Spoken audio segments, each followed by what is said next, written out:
तो कभी कभी ये नाम यूज होता है इलेक्ट्रो, ये मतलब कहीं डिफाइंड नाम तो नहीं है, बस ऐसा लोग कह देते कि इलेक्ट्रो चल रहा है क्या। तो जब इलेक्ट्रो बोलते हैं लोग तो क्या सेंस होता है उसमें, इलेक्ट्रोस्टैटिक्स एंड करंट इलेक्ट्रिसिटी, ये सब कुछ किस में आता है, इलेक्ट्रो में। इलेक्ट्रोस्टैटिक्स में 4 टॉपिक हैं, electric field and force, Gauss law, electric potential, gravitation हम लोग जबरदस्ती पढ़ेंगे। एक्चुअली में चौथा स्टैटिक का टॉपिक है कैपेसिटेंस, मगर कैपेसिटेंस मैंने इस बुकलेट में नहीं रखा है, थोड़ा सा दूरी है टॉपिक के बीच में, और उस बीच में हम क्या पढ़ने वाले हैं, ग्रेविटेशन। ये टॉपिक बहुत हद तक करंट इलेक्ट्रिसिटी वाले टॉपिक से मैच करता है, तो हम लोग कैपेसिटेंस करंट इलेक्ट्रिसिटी के साथ पढ़ेंगे, ठीक है। तो ऐसे हम लोग जाने वाले हैं, ये होगा ये होगा ये होगा, फिर ग्रेविटेशन होगा, और फिर ये दोनों का एक अलग बुकलेट मिलेगा, ये दोनों का बुकलेट अलग होगा, ठीक है।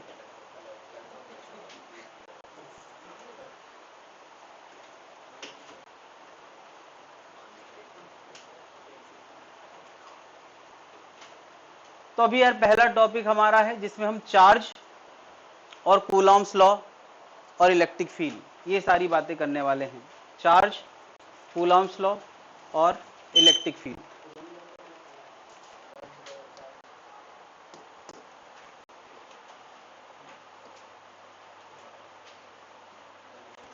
आज के दिन हम लोग पढ़ने वाले हैं चार्ज, चार्ज की कुछ प्रॉपर्टी, कंडक्टर एंड इंसुलेटर क्या होता है, चार्ज कैसे बना सकते हैं, चार्जिंग बाय फ्रिक्शन, इंडक्शन, और ज़्यादा से ज़्यादा कूलॉम्स लॉ। इतना ही आज हम लोग कर पाएंगे, ज़्यादा से ज़्यादा, हो सकता है इससे कम ही हो पाए। तो अगर मैं तुमसे पूछूं कि चार्ज क्या है, एनीवन, चार्ज क्या है, बिना देखे, बिना देखे बताना, जल्दी से देख के बता दो, क्या फायदा, चार्ज क्या है, कुछ भाव है चार्ज को लेके, प्लस होता है माइनस होता है, गुड, कुछ तो बोला यार, कुछ तो बोला, और करंट फ्लो होता है तो चार्ज फ्लो होता है, ऐसा कुछ बोला, हाँ ये भी सही है। और बैटरी चार्ज होती है मतलब उसमें चार्ज, और डिस्चार्ज होती है मतलब चार्ज जा रहा है, ये भी सही बात है। और क्या है चार्ज को लेके, हाँ गुड, इलेक्ट्रॉन का एक्सेस होना, ज्यादा होना कहीं पे, या इलेक्ट्रॉन की कहीं कमी होना, वही क्या है,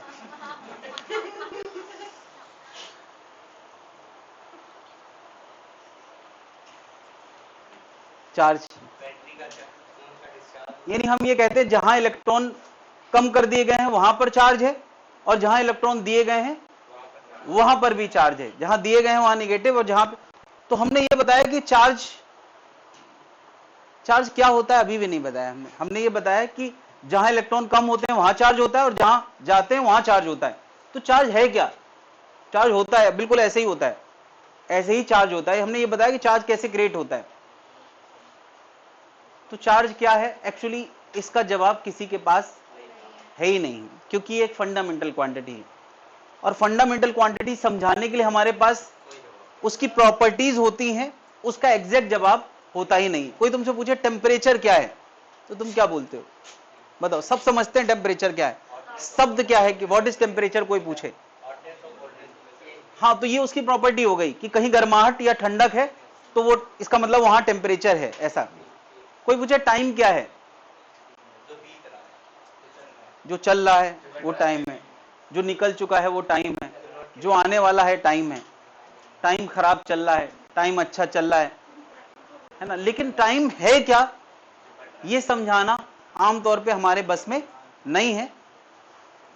अभी यार, अभी तक हमेशा से टाइम फंडामेंटल होता आया है, लेकिन पता है अब टाइम की डेफिनेशन बन चुकी है, खैर उससे हमें कोई लेन देना नहीं है, हमारे पास शब्द नहीं है टाइम को समझाने के, और जो शब्द हैं वो समझने लायक नहीं है। तो जैसे टाइम एक फंडामेंटल है, टेम्परेचर एक फंडामेंटल, ऐसी चार्ज एक फंडामेंटल क्वांटिटी है जो हमेशा किसी मैटर से एसोसिएटेड होती है, मतलब वहीं पाया जाएगा जहां पर मैटर होगा, मास होगा। चार्ज ऐसे हवा में घूमता हुआ बिना मास के नहीं जा सकता, कहीं पे भी बिना मास का चार्ज नहीं हो सकता, चार्ज वहीं होगा जहां पर क्या होगा, मैटर होगा। तो charge is a fundamental quantity associated with the matter, है ना। डज इलेक्ट्रोमैग्नेटिक इंटरेक्शन क्या करता है भाई? चार्ज कहां पाया जाता है? मैटर में। क्या करता है? इलेक्ट्रोमैग्नेटिक इंटरेक्शन करता है। तो जब मैं इलेक्ट्रोमैग्नेटिक इंटरेक्शन बोल दिया ना, तो ये छोटा शब्द नहीं है। एक तो लेटर बहुत ज्यादा है, शब्द बड़ा है, और एक्चुअली उसका मीनिंग भी बहुत बड़ा है। इलेक्ट्रोमैग्नेटिक मतलब मैंने पूरा इलेक्ट्रो टच कर लिया। मैंने अभी इलेक्ट्रो बोला था, क्या होता है? चार्ज से लेके capacity, electric field and force, ये जितने टॉपिक हैं सब क्या होते हैं? इलेक्ट्रो। और मैग्नेटिक मतलब मैंने, तो चार्ज की वजह से ही इलेक्ट्रो इंटरेक्शन होते हैं, और चार्ज की वजह से ही, यानी वो सारी बातें जो तुम लोग रह रहे के अलग अलग बोल रहे थे, वो सब चार्ज की डेफिनेशन में शामिल है। यानी चार्ज क्या करता है? इलेक्ट्रोमैग्नेटिक इंटरेक्शन करता है। तो इलेक्ट्रोमैग्नेटिक इंटरेक्शन क्या होता है, वही हम पढ़ने जा रहे हैं। बात समझ रहे हैं? उसको हम एक लाइन में बोल नहीं सकते हैं, वो पूरे पूरे टॉपिक हैं। तो जब टॉपिक पढ़ेंगे तब हमारी अंडरस्टैंडिंग डेवलप होगी कि इलेक्ट्रोमैग्नेटिक इंटरेक्शन क्या चीज है। ठीक है, सिंपल इंटरेक्शन सबके अंदर है, सिंपल भाव सबके अंदर है। 9-10 से लोग पढ़ने लगते हैं कि चार चार्ज, दो पॉजिटिव आपस में रिपेल करते हैं, पॉजिटिव नेगेटिव एक आपस में, दो नेगेटिव आपस में, तो ये भी एक तरह का इलेक्ट्रोमैग्नेटिक इंटरेक्शन ही है। तो इलेक्ट्रोमैग्नेटिक इंटरेक्शन को बहुत सिंपली मैंने कैटेगराइज किया है कि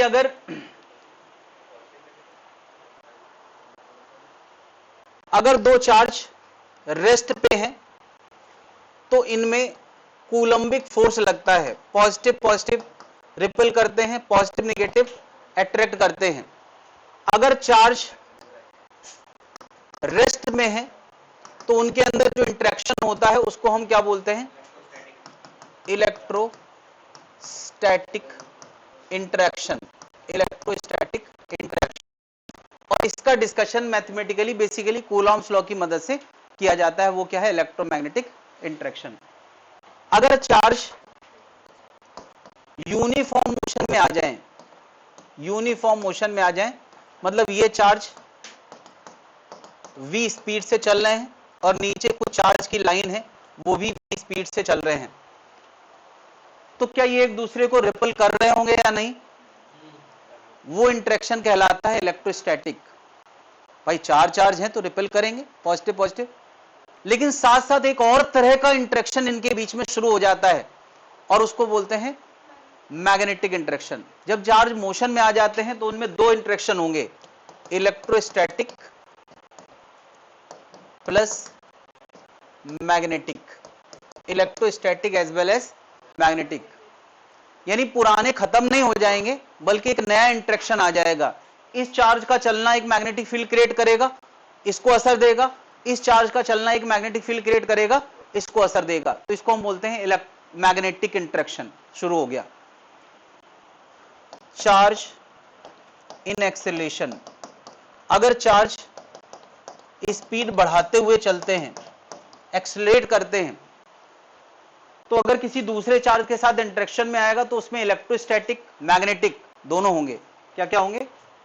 इलेक्ट्रोस्टैटिक प्लस मैग्नेटिक, साथ में ईएम वेव जनरेशन शुरू हो जाएगा, इलेक्ट्रोमैग्नेटिक वेव उससे जनरेट होने लगेंगी। यानी ये चार्ज चलते चलते बाहर इलेक्ट्रोमैग्नेटिक इंटरेक्शन शुरू कर देगा, इलेक्ट्रोमैग्नेटिक इंडक्शन या कह सकते हैं ईएम वेव छोड़ने लगेगा, ईएम वेव छोड़ने लगेगा, और वो ईएम वेव कोई दूसरा चार्ज उसके साथ एसोसिएट हो सकता है, इंटरेक्ट कर सकता है, ऐसी बात है। बल्कि और क्लियर बोले तो ईएम वेव होती इलेक्ट्रोमैग्नेटिक है, मगर कोई चार्ज सेंस नहीं कर पाता है क्योंकि वो अनपोलराइज्ड होती हैं। तो बस ये कह सकते हैं कि चार्ज अगर एक्सेलेरेशन में है तो एक और तरह का इंटरेक्शन शुरू हो जाता है कि वो ईएम वेव जनरेट करने लगता है, बस इतना कह सकते हैं। तो ये सारे तरह की बातें हम लोग धीरे धीरे टॉपिक वाइज टॉपिक एंड तक देखने वाले हैं। ठीक है, तो हम लोग शुरुआत कर रहे हैं। पहले ये डिस्कशन चलेगा, लेकिन ये डिस्कशन करने से पहले हम चार्ज को थोड़ा और समझ लेते हैं कि चार्ज क्या है, कहां से जनरेट होता है, कैसे हम बना सकते हैं, वगैरह वगैरह, है ना। सबको पता है चार्ज कहां पाया जाता है? दुनिया के हर एटम के अंदर चार्ज पाया जाता है। पॉजिटिव चार्ज न्यूक्लियस के अंदर होता है और निगेटिव चार्ज उसके चारों तरफ।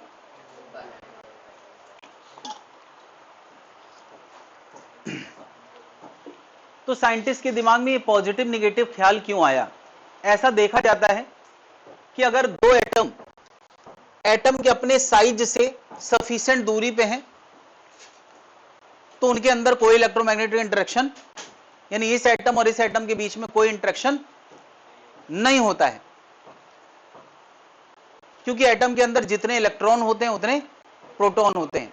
तो ऐसा देखा गया अगर किसी मटेरियल के अंदर चार्ज है मगर जितने इलेक्ट्रॉन उतने प्रोटॉन है तो वो इंटरेक्शन में पार्टिसिपेट, कम से कम लार्ज डिस्टेंस इंटरेक्शन के लिए कोई असर नहीं दिखाता है। तो लोगों के दिमाग में आया कि अगर प्रोटॉन अकेले होते तो असर करते, निगेटिव अकेले होते तो असर करते, या प्रोटॉन एक्स्ट्रा में होते तो असर करते, निगेटिव एक्स्ट्रा में होते तो असर करते। दोनों होने पे असर नहीं करते हैं, यानी वो दोनों एक दूसरे के असर को कैंसिल कर देते हैं। ऐसा ख्याल मन में किसी के आया होगा। तो उनके दिमाग में सबसे अच्छा आइडिया क्या आया कि चार्ज को हम साइन दे दें, है ना, और अगर उनका साइन के साथ सम करने पे 0 आ जाए तो समझ लो वो लार्ज डिस्टेंस पर इंटरेक्शन शो नहीं करेंगे, ये मीनिंगफुल चीज हो जाएगी। तो हमने, साइंटिस्ट ने प्रोटॉन को पॉजिटिव और इलेक्ट्रॉन को नेगेटिव असाइन कर दिया।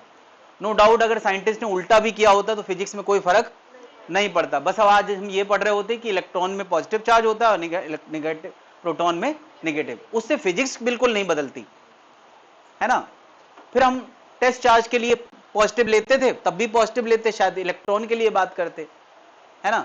फिजिक्स को थोड़ा बहुत मॉडिफाई कर दिया जाता है, लेकिन अब जो तय हो चुका है उस पर हम लोग अंतर नहीं लाएंगे। तो तय क्या हो चुका है कि प्रोटॉन जो न्यूक्लियस में होते हैं उनमें पॉजिटिव चार्ज होता है। कितना चार्ज होता है? प्लस ई का, यानी प्लस 1.6 इंटू 10⁻⁻19 कूलाम का। और इलेक्ट्रॉन जो कि न्यूक्लियस के चारों तरफ रिवॉल्व करता है उसमें माइनस ई का चार्ज होता है, यानी माइनस 1.6 इंटू 10⁻⁻19 कूलाम का। ठीक है। चार्ज साइन के साथ हमेशा ऐड होते हैं, प्लस माइनस, तो उसको बोलते हैं एल्जेब्रिक सम। एल्जेब्रिक सम हमेशा क्या होता है कि वो प्लस माइनस कुछ भी हो सकता है। जब हम सम करेंगे तो प्लस और माइनस साइन के साथ करेंगे। एल्जेब्रिक सम 0 भी हो सकता है, पॉजिटिव भी हो सकता है, नेगेटिव भी हो सकता है। जब भी ये सम पॉजिटिव या नेगेटिव आएगा तो वो इंटरेक्शन करेगा, 0 आएगा तो इंटरेक्शन नहीं करेगा। क्या इतनी बात समझ में आ गई? यहां से बात आती है कॉन्सेप्ट ऑफ एक्सेस चार्ज की। एक्सेस चार्ज का मतलब कि किसी मटेरियल में इलेक्ट्रॉन और प्रोटॉन बराबर हैं तो उसका नेट चार्ज क्या है? 0। इलेक्ट्रॉन एक्सिस में है, इलेक्ट्रॉन ज्यादा है प्रोटॉन कम है, तो मैं कहूंगा उसके अंदर नेट में चार्ज, ओवरऑल चार्ज कैसा है? नेगेटिव है, क्योंकि इलेक्ट्रॉन एक्सिस में है। या वो इलेक्ट्रॉन ज्यादा नहीं रखता बल्कि प्रोटॉन से कम रखता है। 10 प्रोटॉन है, 5 इलेक्ट्रॉन है, 5 इलेक्ट्रॉन कम है, तो हम कहेंगे यहां एक्सिस किसका है? पॉजिटिव का एक्सिस है। तो एक्सिस में इलेक्ट्रॉन का ज्यादा होना या एक्सिस में इलेक्ट्रॉन का कम होना, प्रोटॉन का ज्यादा होना, किसी एक की एक्सिस होना, ज्यादा होना, वही किसी एटम को चार्ज एटम बना सकता है या किसी पार्टिकल को चार्ज पार्टिकल बना सकता है। यहां मैंने दो नाम लिए हैं, एटम को चार्ज एटम यानी आयन बना सकता है, पार्टिकल को चार्ज पार्टिकल बना सकता है। तो ये एटम का चार्ज होना और पार्टिकल के चार्ज होने में थोड़ा सा अंतर है। देखिए जब मैं कहता हूं एटम चार्ज है तो एक एटम है जिसने अपने अंदर से इलेक्ट्रॉन या तो निकाल दिया है अपने सेल से या कहीं बाहर से इलेक्ट्रॉन कैप्चर कर लिया है। तो अगर वो इलेक्ट्रॉन निकालेगा तो एटम कैसा बन जाएगा? Positive ion. उसको चार्ज भी कह सकते हैं, पॉजिटिव आयन, उसके लिए नाम हमने अलग से बनाया है, आयन। तो एक एटम जब इलेक्ट्रॉन छोड़ता है तो क्या बन जाता है? Positive ion. और एक एटम जब इलेक्ट्रॉन कैप्चर करता है तो वो बन जाता है, यानी उसके अंदर इलेक्ट्रॉन चला गया तो वो कैसा बन गया? Negative ion. तो पॉजिटिव आयन क्या होता है, नेगेटिव आयन क्या होता है, ये बात समझ में आ गई। न्यूट्रल एटम क्या होगा कि उसके अंदर जितने प्रोटॉन है, number of proton is equal to number of electron, या हम कह सकते हैं टोटल एल्जेब्रिक चार्ज कितना है? 0 है। तो वो क्या हो गया? Neutral atom. तो ये मैंने बताया कि एटम भी चार्ज बन सकता है, दे दे या ले ले। जब मैं पार्टिकल बोलता हूं तो क्या पार्टिकल और एटम एक ही चीज है? नहीं, एटम एक यूनिट है सबसे छोटी, जिसको फर्दर हम डिसॉल्व आमतौर पे नहीं करते हैं, कर सकते हैं लेकिन फर्दर नहीं करते। लेकिन जब हम पार्टिकल कहते हैं तो उसमें एक से ज्यादा एटम हो सकते हैं। तो अब यार इसके अंदर सैकड़ों एटम है, उनमें से कुछ एटम इलेक्ट्रॉन छोड़ दें या कुछ एटम इलेक्ट्रॉन ले लें, तो ये particle charge, positive charge particle या निगेटिव चार्ज पार्टिकल बन सकता है। तो जिस एटम ने इलेक्ट्रॉन ले रखे हैं, देखो यार मैंने शुरू में 0 दिखाया था, देखो ये इलेक्ट्रॉन निकल निकल के वहां चले गए, ठीक है। तो जहां गए हैं वो कैसा बन गया? Negative particle. और जहां से गए हैं वो कैसा बन गया? Positive charge particle. अच्छा, एक इलेक्ट्रॉन जाता है तो कितना चार्ज जाता है? 1.6 इंटू 10⁻⁻⁰। तो अगर सोचो इसने किसी चीज को निगेटिव चार्ज दिया है तो यहां माइनस और यहां क्या आएगा? प्लस। एक इलेक्ट्रॉन का ट्रांसफर हुआ है, एक इलेक्ट्रॉन का। अगर यहां n इलेक्ट्रॉन का ट्रांसफर हुआ है, n इलेक्ट्रॉन का, n इलेक्ट्रॉन का, तो बता यहां कितना चार्ज आएगा? यार इस वैल्यू को हम E सिंबल से रिप्रेजेंट करते हैं कि नहीं? तो एक इलेक्ट्रॉन में E का चार्ज आता है, n इलेक्ट्रॉन में आएगा Ne का निगेटिव चार्ज, और यहां क्या आएगा? n इंटू E का पॉजिटिव चार्ज। तो ये फॉर्मूला बन गया Ne। ये कहां से बना? अरे बना क्या, हर इलेक्ट्रॉन का चार्ज पता है, उसमें नंबर से मल्टीप्लाई कर दो तो चार्ज बन जाएगा। Q बराबर क्या आएगा? n इंटू ई। चार्ज हमेशा इस नंबर के मल्टीपल में ही होंगे, क्योंकि बेसिक चार्ज यही होता है ना। अभी हम इस पर और बात करेंगे। तो चार्ज आयन क्या होते हैं, चार्ज पार्टिकल क्या होते हैं, बात समझ में आ गई है। पार्टिकल मतलब कि एक से ज्यादा एटम हो सकते हैं, और जब आयन बोलते हैं तो वो हमेशा एटम की बात होती है। एटम से एक इलेक्ट्रॉन निकला या 2 इलेक्ट्रॉन निकले, वो आयन बन जाता है। क्लियर भाई लोग?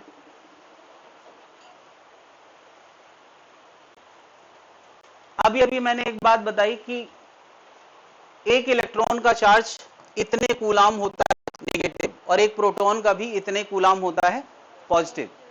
तो जब भी चार्ज कहीं भी हमें मिलेगा तो इस नंबर के मल्टीपल में मिलेगा। यानी कल कोई कहे कि क्या 3.2 इंटू 10⁻⁻19 कूलाम चार्ज एग्जिस्ट करेगा या नहीं?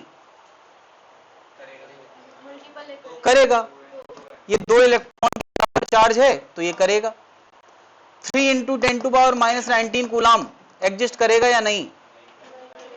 नहीं करेगा। क्यों? मल्टीपल नहीं है। बात समझ में आ रही है? बताओ। अच्छा, 4.8 इंटू 10⁻⁻10 कूलाम एग्जिस्ट करेगा या नहीं?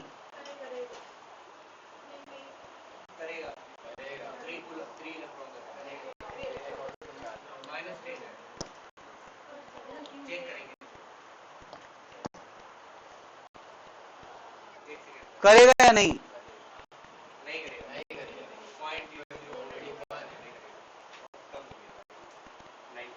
ओके, 4.8 इंटू 10⁻⁻19 कूलाम कहते हैं नहीं करेगा।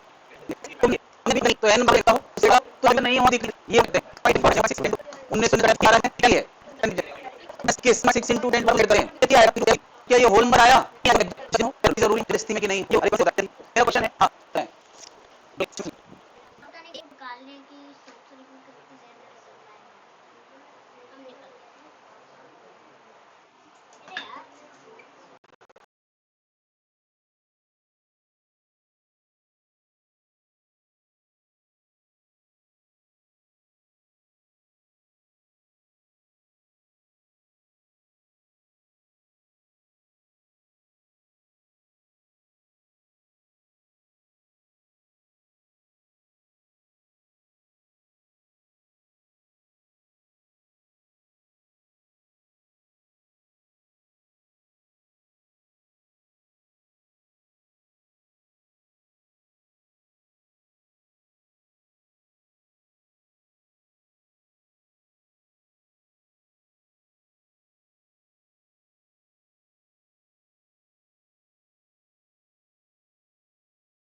हाँ बताएं।